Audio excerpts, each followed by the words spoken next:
Broadway ਤੁਹਾਡੇ ਵਿਦੇਸ਼ ਜਾਣ ਦੇ ਸੁਪਨਿਆਂ ਨੂੰ ਦੇਵੇਗਾ ਹਕੀਕਤ ਦੀ ਉਡਾਨ। नमस्कार दोस्तों। ऑस्ट्रेलिया स्टडी वीजा बहुत इंपॉर्टेंट है। आज की डेट में बहुत सारे बच्चे लगातार अप्लाई कर रहे हैं, अलग अलग कंसल्टेंट से अप्लाई कर रहे हैं।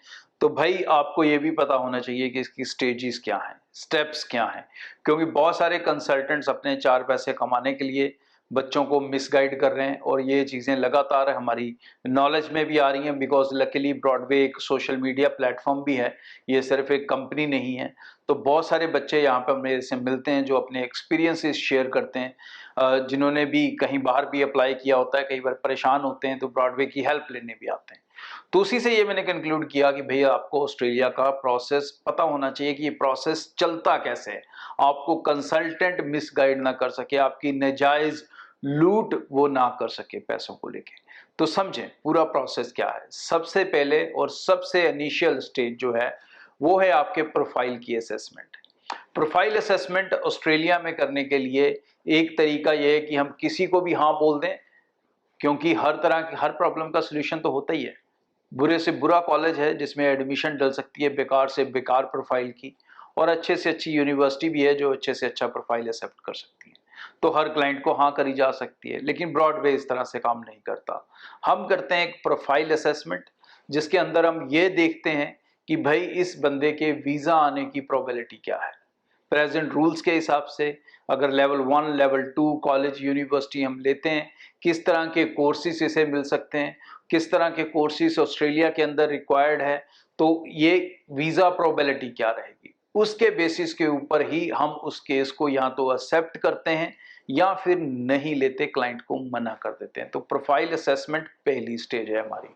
दूसरी स्टेज के अंदर फिर ऑफिशियल सिस्टम स्टार्ट होता है जिसके अंदर आप केस रजिस्टर करते हो और हम आपके लिए ऑफर लेटर अप्लाई करते हैं इंस्टीट्यूट के साथ। आपका इंस्टीट्यूट फाइनल करके आपको बताया जाता है, कॉलेज का नाम भी बताया जाता है, यूनिवर्सिटी का नाम भी बताया जाता है, कोर्स भी बताया जाता है, उसकी फीस भी बताई जाती है, सारी डिटेल्स जो रिक्वायर्ड हैं आपके लिए वो बताई जाती हैं, और कहाँ कहाँ आपकी ऑफर लेटर अप्लाई की जा रही है वो भी आपको डिटेल में समझाया जाता है। उसके बाद ऑफर लेटर अप्लाई करने के बाद अब हर यूनिवर्सिटी हर कॉलेज का अपना एक रिस्पॉन्स टाइम है कि वो कितनी देर में ऑफर लेटर या डॉक्यूमेंट्स इशू करेंगे।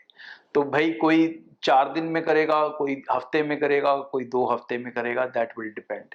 उसके बाद आपके डॉक्यूमेंट्स जाते हैं जीटी या जीएस क्लियर के लिए। पहले उसे जीटी कहा जाता था, आज उसे जीएस कहा जाता है, जेन्युइन स्टैंडर्ड रिक्वायरमेंट्स।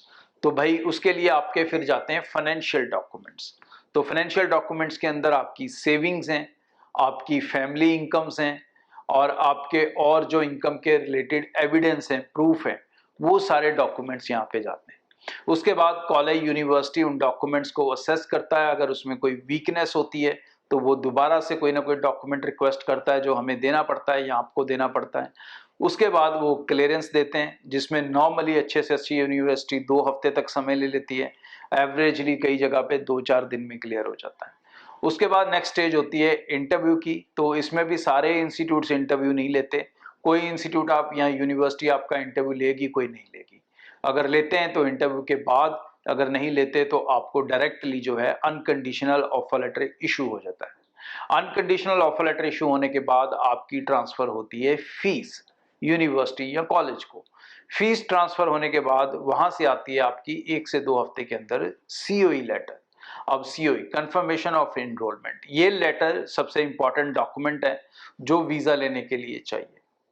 तो उसके बाद फिर तैयार होता है आपका फाइलिंग प्रोसेस का काम, जिसके अंदर आपके वो सारे डॉक्यूमेंट्स लगने शुरू हो जाते हैं। बट क्योंकि अब इंडिया असेसमेंट लेवल 2 में है तो इसलिए ज़्यादातर कंसल्टेंट इनिशियली फंड्स के डॉक्यूमेंट्स एम्बेसी को नहीं लगाते, या कई तो इंग्लिश के भी नहीं लगाते, मतलब एलएसपीटी का स्कोर भी नहीं लगा रहे हैं। लेकिन ब्रॉडवे इस तरह से काम नहीं करता। वही रिकमेंड यू कि आपके पास सारे डॉक्यूमेंट्स होने चाहिए। अगर आप फर्स्ट स्टेज में ही एम्बेसी को दे के चलोगे तो आप ज़्यादा सेफ रहोगे और वीज़ा ऑफिसर आप में ज़्यादा कॉन्फिडेंस फील करेगा। क्योंकि अगर जैसा रिसेंटली हुआ, बहुत सारे लोगों ने प्रमोट किया ऑस्ट्रेलिया विदाउट आइल्स विदाउट फंड्स, तो अब जिन्होंने फाइल्स लगा दी जल्दबाजी में, अब उनको ईमेल्स आने लगी हैं एम्बेसी की कि भाई अपने फंड्स भी दिखाओ और अपना इंग्लिश प्रोफेंसी का डॉक्यूमेंट भी दिखाओ।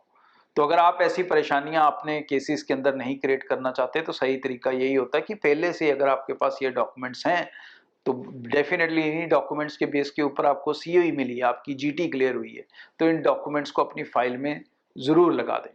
उसके बाद वेट करना होगा रिजल्ट का। एंड नॉर्मली जो एम्बेसी का रिस्पांस टाइम है वो तकरीबन 2 से 3 वीक के अंदर है।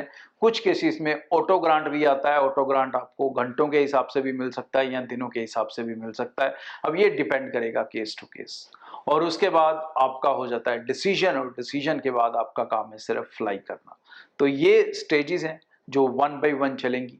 और अच्छे से अगर आपकी प्रोफाइल की असेसमेंट की है किसी समझदार कंसल्टेंट ने, तो आपको प्रोसेस में कहीं पर भी दिक्कत नहीं आने वाली। और अगर सिर्फ उसने बातें लंबी चौड़ी करके आपका प्रोफाइल पकड़ लिया है, तो फिर वो आपको भी प्रोसेस में परेशान करता रहेगा और खुद भी परेशान होता रहेगा। तो ये डिसीजन आपने लेना है कि आपने कहाँ से अप्लाई करना है या कहाँ से नहीं करना है। ब्रॉडवे के साथ अप्लाई करते हैं तो एक बेनिफिट इन सब चीज़ों के अलावा जो हम देते हैं वो है कि आप पूरी एप्लीकेशन एक पैकेज में अप्लाई कर सकते हैं, जहां आपको सारे पैसे देने हैं वीजा लगने के बाद। Thank you. ब्रॉडवे ਤੁਹਾਡੇ ਵਿਦੇਸ਼ ਜਾਣ ਦੇ ਸੁਪਨਿਆਂ ਨੂੰ ਦੇਵੇਗਾ ਹਕੀਕਤ ਦੀ ਉਡਾਨ।